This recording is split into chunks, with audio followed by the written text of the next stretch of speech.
est, c'est fini. On Bonjour. aime notre musique. Bonjour à toutes, bonjour à tous et bonjour à tout le monde. Bonjour Céline. Bonjour Nico. Bonjour, alors venez nous faire un petit coucou. Venez, comme d'hab, venez nous dire bonjour, nous dire que vous êtes là, qu'on sache qui. Et d'où Qui vous est là venez, de quel Tout réseau simplement. vous êtes, si vous êtes sur LinkedIn Ouais, ou sur Facebook. Facebook. Et puis si vous êtes en replay, n'hésitez pas à nous dire coucou. Puis Coucou nous, on replay. répond aussi. Coucou en replay. On est content. On est content. On est heureux de partager avec vous encore ce moment. Ouais, Euh, 16e live. Bonjour Sam. Ah, coucou Sam. Hop, on va montrer hop, qu'on disait bien coucou à Sam qui est là. Oui, c'est important. Hein. Pas dire de bêtises. Hein. Donc aujourd'hui, le thème qu'on a décidé de partager avec vous, n'hésitez pas à nous faire des petits commentaires, à nous poser des questions, à partager vos expériences. Aujourd'hui, on parle des groupes. Ouais. Ouais, c'est quoi ça, des groupes? Ouais, les groupes en formation. Les groupes en formation, oui, on reste sur ce thème-là. Donc du coup, la première question qu'on peut se poser, c'est qu'est-ce qu'un groupe? Pourquoi est-ce qu'on parle du groupe aujourd'hui, en fait? C'est la bonne question. C'est une bonne question. Moi, dans ma formation, habituellement, j'ai pas de groupe, ça me sert à rien. Tout le monde est en randonnion. What? Ils sont tous en mode théâtre, ils sont tous solos dans leur coin et ils regardent moi au milieu de la scène faire le zozo. Partager mon expérience, partager mon savoir-faire. Voilà, ah, salut Valérie, ça faisait longtemps. Bonjour Valérie. Et donc, du coup, voilà, c'est quel est, dans les sujets, les questions qu'on peut se poser, c'est quoi un groupe? Pourquoi un groupe? Comment on fait pour obtenir un vrai groupe? S'il y a une histoire de vrai ou de faux? Un bon groupe ou un mauvais? Qu'est-ce qu'un bon ou un mauvais groupe, pareil?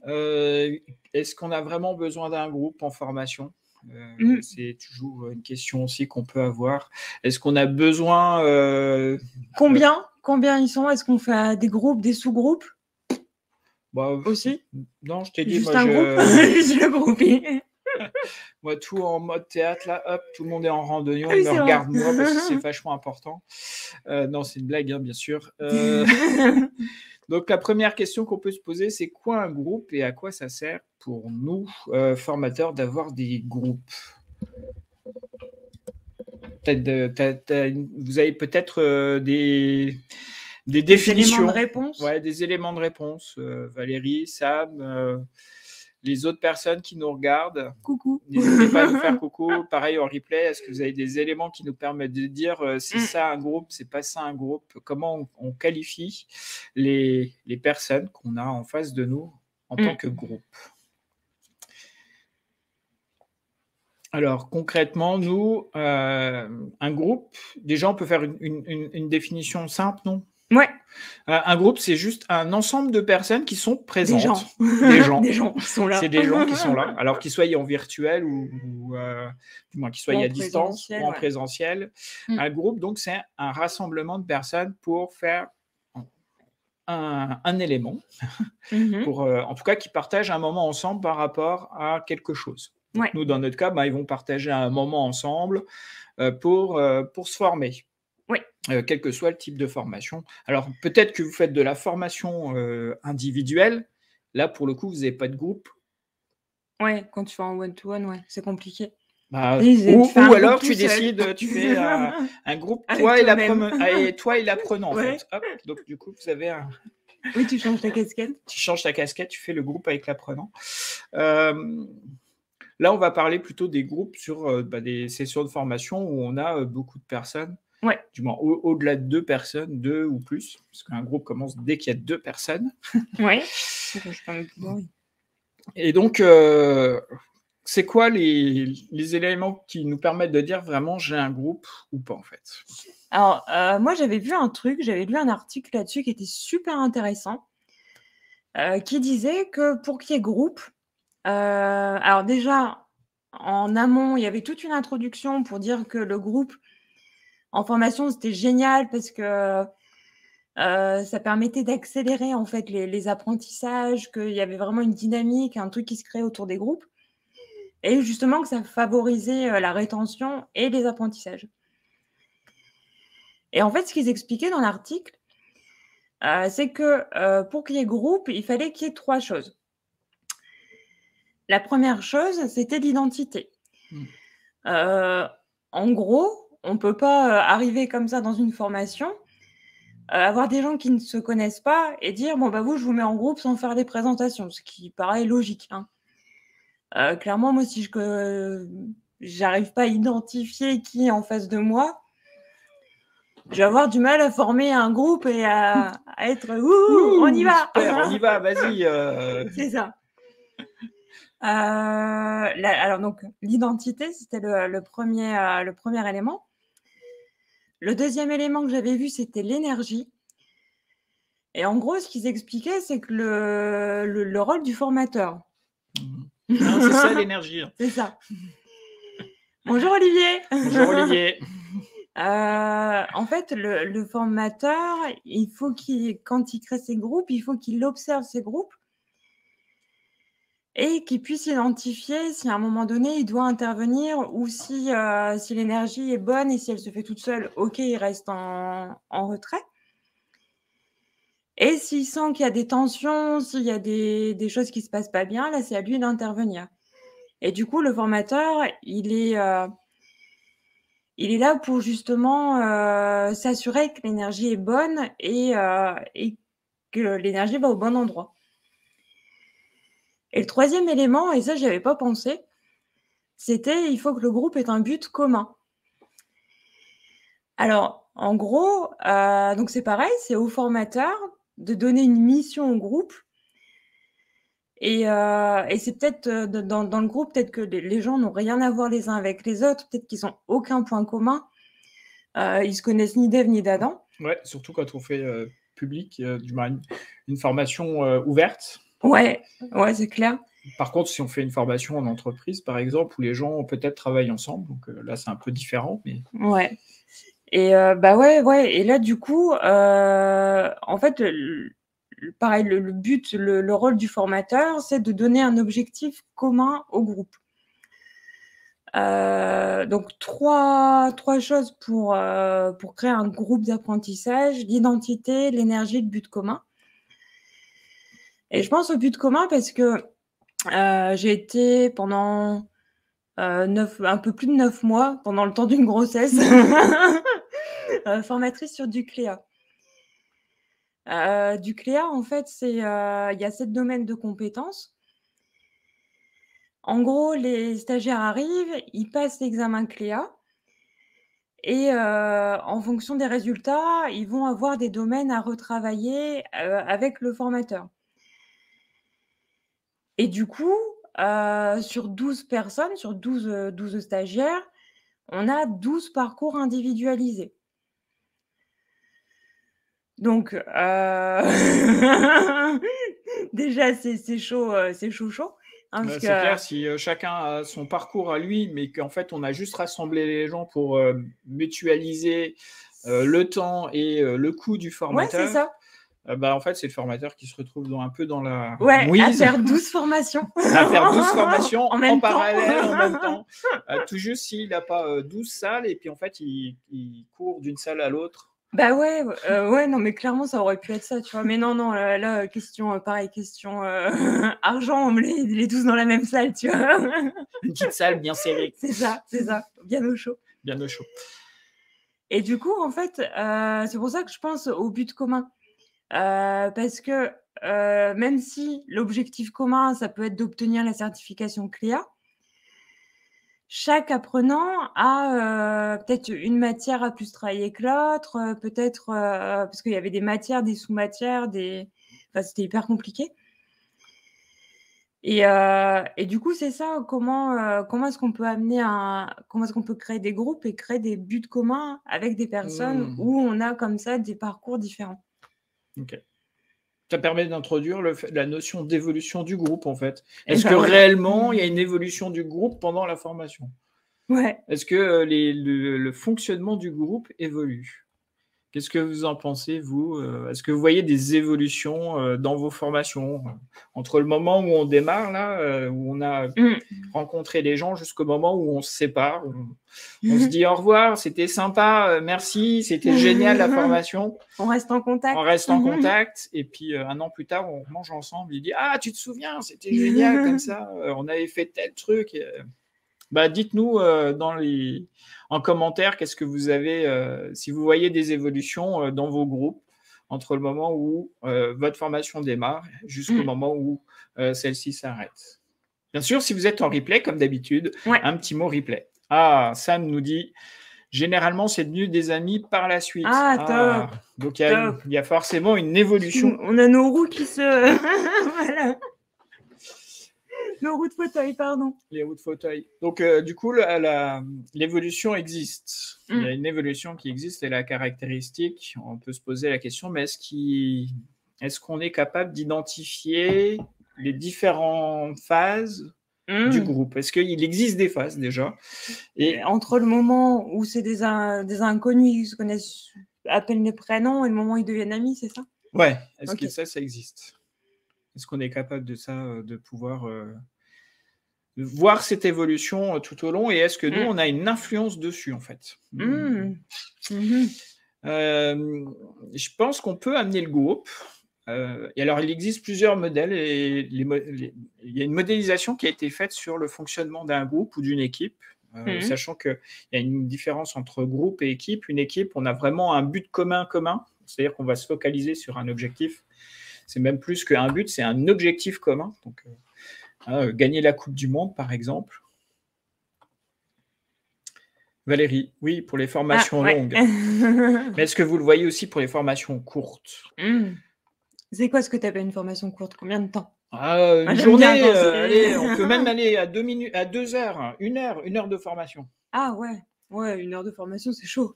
C'est chaud. Bon, allez, ce qu'on trouve communément, c'est 1 journée, 2 jours, 3 jours de formation, inférieur à la semaine de formation courte. Pour moi, 1 heure de formation, c'est un tuto. C'est un tuto. Donc oui, il existe plusieurs modèles. Celui que moi j'aime bien et qui est facile d'appréhender, qui est relativement où on voit concrètement les différentes phases se réaliser, se concrétiser. C'est le modèle d'une personne qui s'appelle le professeur Tuckman, donc le modèle Tuckman. Je connais pas. Vous connaissez? Est-ce qu'il y en a parmi vous qui connaissent Même en 2 jours, on va la faire.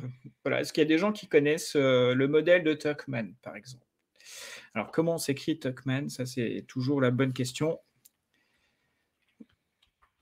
On vous met dans le chat le nom du... Hop. Alors, pour ceux qui nous regardent sur LinkedIn, on ne sait pas si vous voyez les commentaires écrits.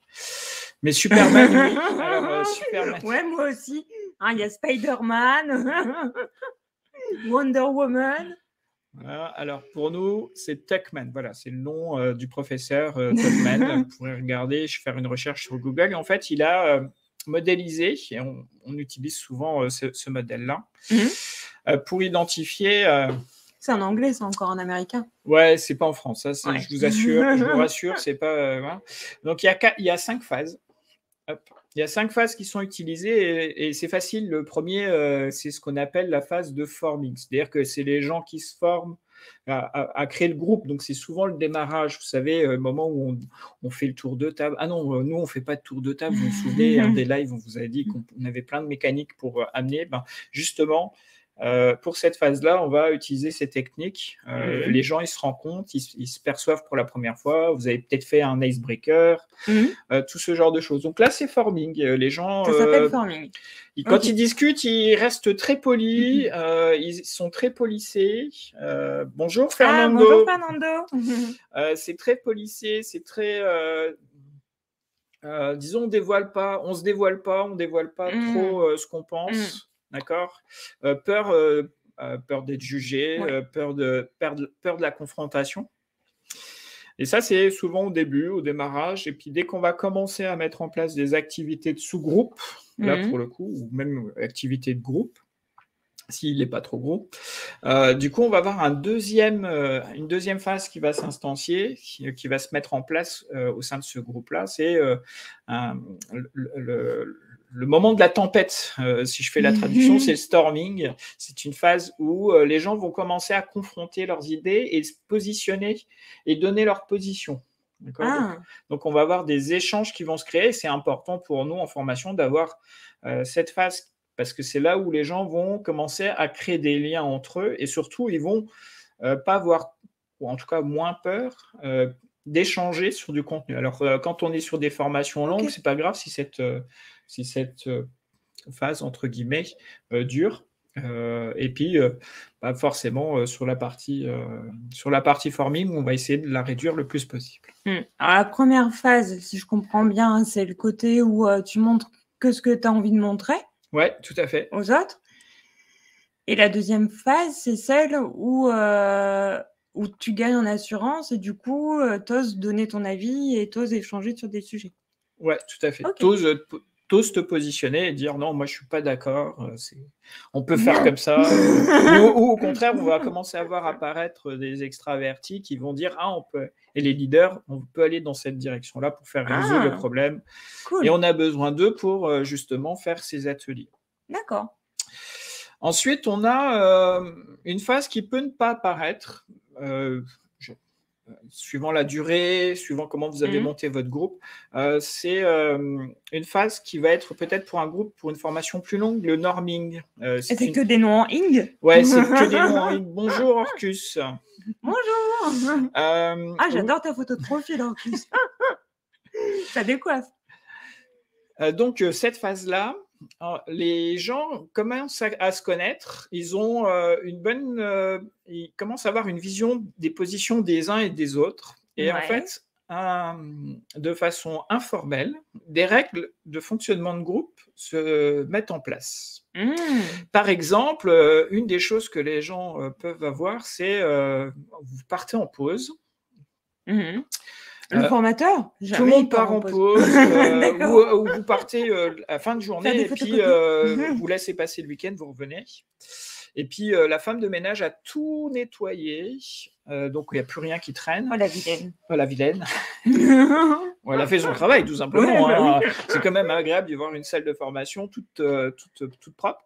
Et là en fait les gens vont se repositionner de la même façon. Et s'il y a une nouvelle personne qui arrive et qui se positionne sur la place de quelqu'un, le groupe va dire pas là, il y a Marcel qui est présent, qui s'assoit là d'habitude. C'est le drame, ouais. Ou peut-être de façon indirecte, vous voyez, si vous faites des questions ouvertes et puis vous demandez à vos participants de venir, peut-être qu'en fait, il y a un ordre qui s'est créé de façon informelle. C'est-à-dire que c'est toujours les mêmes qui commencent. Et puis, on voit l'enchaînement qui est toujours identique. Et puis, à la fin, on a toujours la même personne qui clôture. D'accord ? D'une façon informelle. Voire même jusqu'à... on attend que la personne qui lance les débats lance le débat. Donc, du coup, on attend patiemment qu'elle fasse son action. On la regarde en pause. Et donc, en fait, ce sont des règles implicites qui se sont créées. Et donc, ça se crée parce que, justement, on connaît bien la position de chacun et puis on a commencé à prendre des habitudes ensemble. D'accord, ok.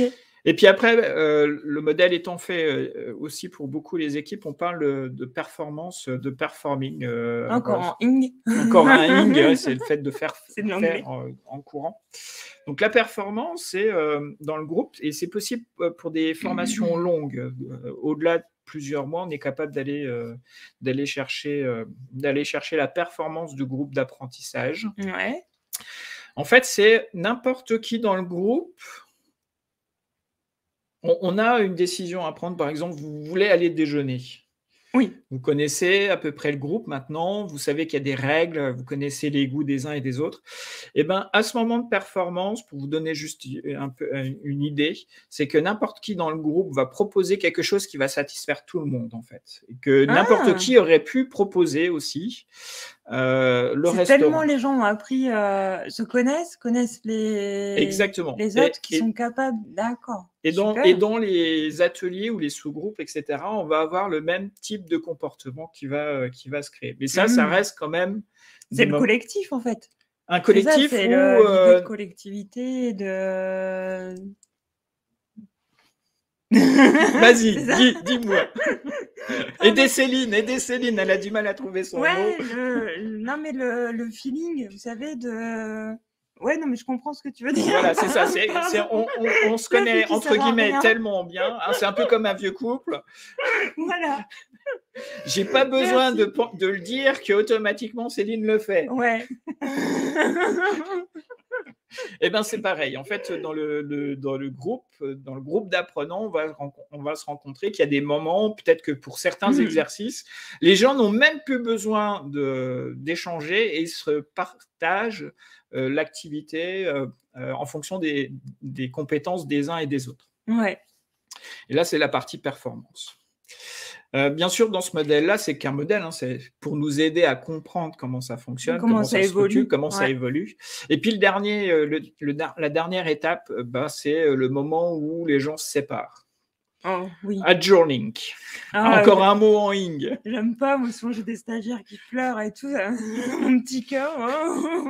Eh bien, ça se prépare aussi le adjourning phase, la phase d'adjourning. Celle-ci, elle se prépare aussi, le moment où on va se quitter. En fait, vous avez peut-être mis en place un espèce de protocole de fin de formation. Typiquement, on a une partie administrative obligatoire, les évaluations, on vérifie les signatures si on a des feuilles de présence. Les absents, est-ce qu'ils ont toutes les arrêts de travail On en profite aussi pour échanger avec eux sur qu'est-ce qui était incroyable pour eux, qu'est-ce qui a été difficile. Qu'est-ce qu'on peut améliorer. C'est important. Ouais, on ne voyait pas bien le tableau, il nous ressemblait comme un petit post-it comme ça. Oh mince, au bout de 8 mois, tu me dis que maintenant. Et donc, on peut aussi préparer dans la clôture, d'essayer de permettre aux gens de se remercier les uns les autres sur les supports, les aides ou les supports ou les événements à n'importe quel moment de la formation. Donc, ils peuvent remercier quelqu'un d'autre dans la formation ou des personnes de la formation et on peut leur faire ces éléments-là. Et du coup, alors je ne sais pas si vous posez la même question que moi, mais moi j'ai une question. C'est quoi la phase optimale dans toutes ces phases-là pour l'apprentissage en fait? Alors, toutes ont un intérêt. Pas quand ils arrivent, pas quand ils s'en vont.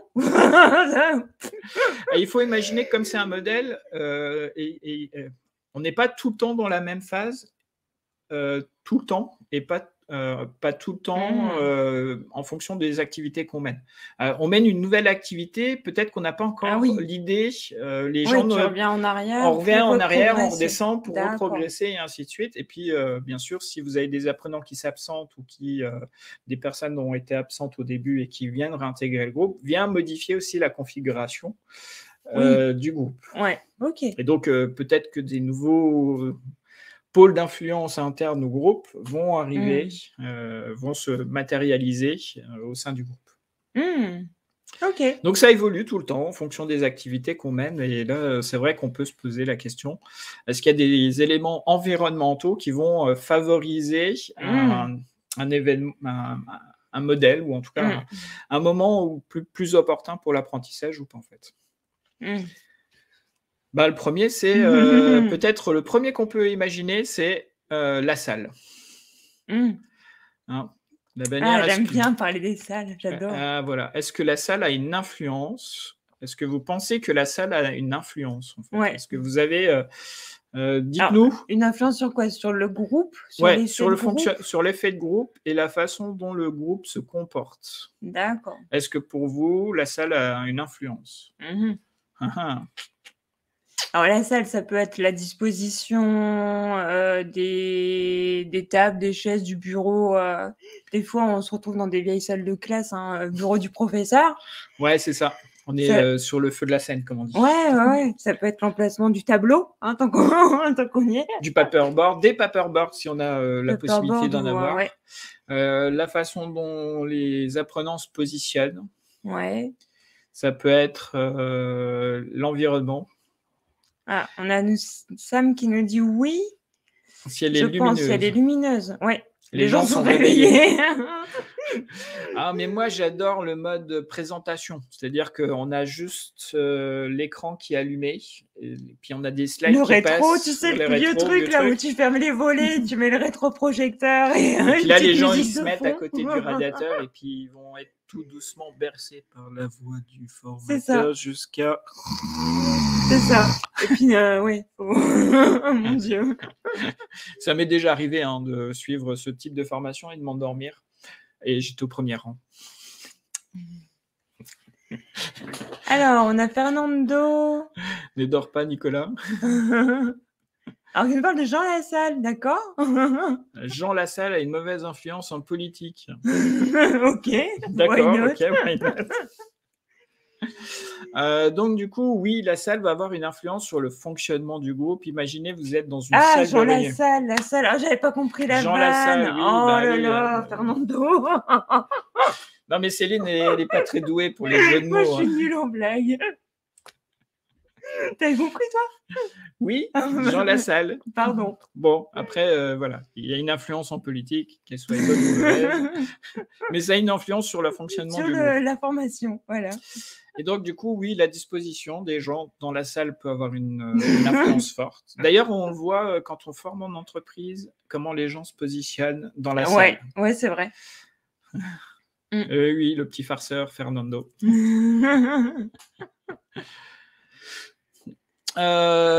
Donc du coup, oui, on va avoir une influence et suivant comment vous faites votre formation, c'est vous aussi qui organisez cette salle pour amener, et c'est votre responsabilité d'amener l'endroit où vous avez besoin. Peut-être que vous n'avez pas besoin d'aller jusqu'en storming, par exemple, et que forming, ça suffit bien parce que si je suis en mode théâtre, typiquement, j'ai pas besoin que les gens créent les amphithéâtres. Il n'y a pas besoin que les gens créent un effet de groupe. D'accord, ils ont juste besoin de me regarder ou regarder ce que je projette. Par contre, si j'ai mis une salle de réunion, par exemple, qui est toute en longueur, et puis les gens sont tout au long, et puis moi je suis en bout, je sais que je vais avoir des groupes qui vont se former de discussion. En gros, à droite, à gauche, devant. Pas plus, ça va être compliqué. Et encore, ça dépend à quelle... Voilà, à quelle distance est la table. Si elle est à 1 mètre, à 3 mètres, il y a les juste fameuses tables en U. Les tables en U, alors là, c'est comme l'amphithéâtre, en fait, il y a peu d'effets de groupe. On regarde un seul objectif, c'est le formateur. Donc, du coup, on ne favorise pas l'effet de groupe. Vas-y. C'est parce qu'il y a Fernando qui dit excusez pour ma petite blagounette, il n'y a pas de souci. Fernando, ça fait partie des choses qui nous amusent aussi. Donc il n'y a pas de souci. C'est le temps que je comprenne, tu vois. Il faut donner les explications. Elle comprend vite, mais il faut lui répéter plusieurs fois, tu vois. La petite dame. Qu'est-ce qu'on a d'autre comme effet donc le U, c'est pareil, c'est compliqué d'avoir un effet de groupe, sauf si on fait des activités spécifiques avec le U. Donc du coup, on va créer artificiellement un effet de groupe. Et puis après, il y a les îlots. Alors là, les îlots, c'est parfait. Allô. Bonjour Joël. Alors, Joël nous dit, alors est-ce qu'il est conseillé ou pas de faire se déplacer les participants s'ils se collent tous au fond de la salle alors qu'il y a des places devant? C'est délicat.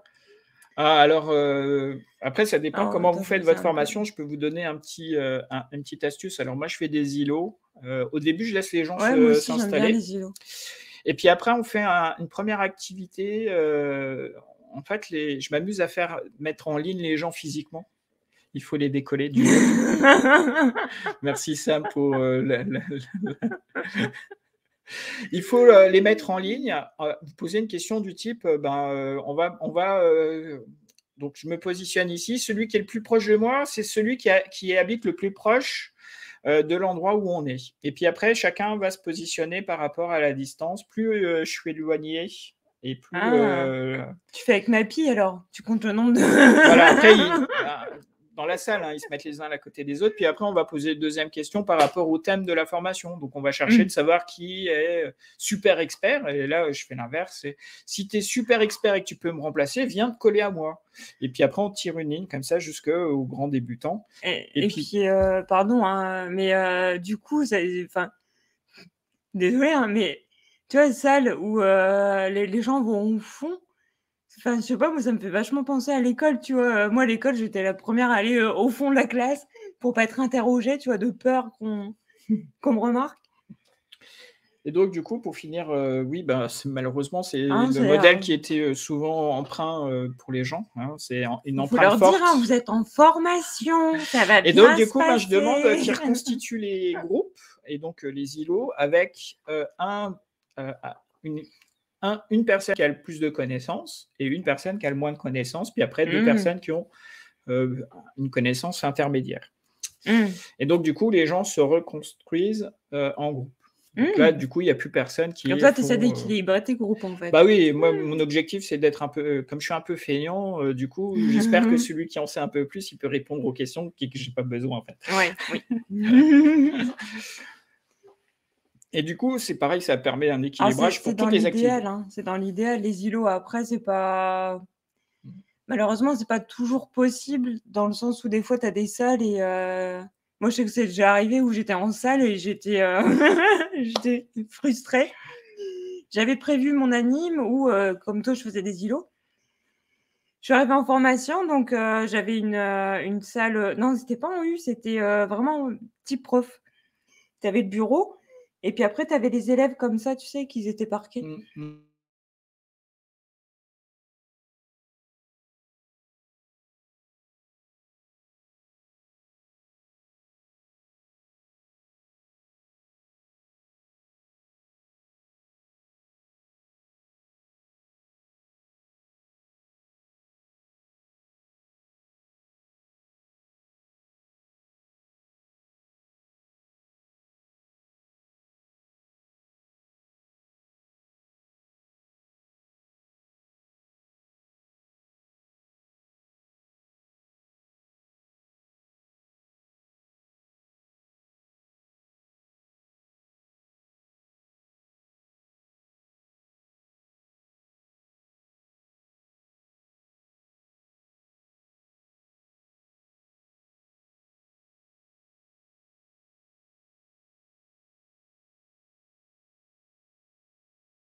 Ça reprend. Ouais, ça a repris, cool. Alors, on n'avait plus d'internet, pardon, ça a coupé. Hop. Moi non plus. Ben, nous non plus, en fait. Désolé. On est découpé. Oh ce coup-ci, c'est bon. Vous êtes de nouveau là. Bon, rebonjour pour ceux. On est désolé. On a eu une coupure Internet. On a été obligé de switcher sur notre connexion 4G. Vive les téléphones portables. Vive les smart. Ouais, donc on disait quoi? Du coup, pardon, excusez-nous. Hein. Ça arrive. Rebonjour.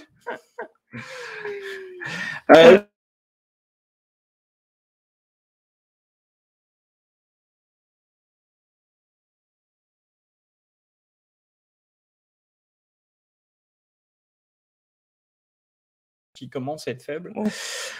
Une fois arrivée dans la salle de formation, en fait, je me suis rendu compte que les tables étaient fixées au sol. Et je pouvais pas les bouger. Ah oui, ça, malheureusement, bah après, on s'adapte et puis donc artificiel, moi quand c'est comme ça, je rebouge les chaises pour que les gens soient. Ouais, c'est ce que j'ai fait. Mais du coup, un petit moment de panique, quoi. Hein. Puis les gens, ils étaient pas bien, tu vois, ils étaient sur des tout petites tables, enfin, c'était pas cool.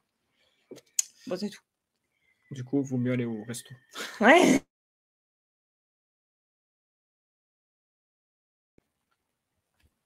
Ben, ça a une grosse influence. Après, ça va être les personnes, la façon dont on anime, la façon dont on structure notre formation. Ouais. Ben là, par exemple, ça peut être faire un travail de groupe. Est-ce que c'est utile? Est-ce que toi, tu aimes bien faire les travaux de groupe? Alors, ouais, et en même temps, je pense que il faut des travaux de groupe, il faut des travaux individuels aussi. Je pense qu'il faut mixer les deux. Ah non, c'est pas lui, nous, c'est Free.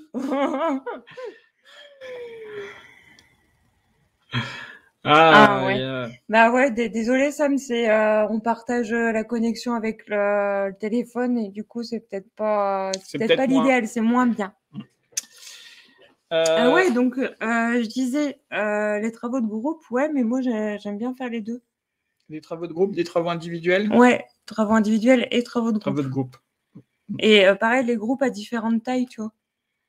En petits groupes et puis en tout le monde. Oui. Des travaux individuels, des travaux de groupe, des travaux de sous-groupe, pardon, et des travaux de Vous faites comment, vous? Vous faites comme ça aussi ou vous faites que du début à la fin Que de l'individuel. Que de l'individuel, que du groupe, que du... Toutes les tailles. Ouais. Très bien. Et toi, tu fais comment? Moi, je fais du travail. Souvent, c'est que du travail de groupe ou du moins intermédiaire. C'est-à-dire que je vais faire un travail individuel qui va être repartagé en sous-groupes, qui vont retravailler, qui vont redonner une restitution en groupe. Ah ouais. Ouais, c'est pas mal aussi, ça. Donc, voilà. Il n'y a pas de redondance, du coup? Non, il n'y a pas de redondance parce que le travail que tu fais individuellement, tu l'enrichis avec le sous-groupe. Et le sous-groupe, après, apprend à faire de la synthèse. Et donc, va faire une synthèse à l'ensemble des autres groupes. Et s'il y a quelque chose dans les autres groupes qui n'ont pas, du moins dans les autres sous-groupes qui n'a pas été vu dans ce sous-groupe-là, il y a de nouveau un partage qui est réalisé. Cool.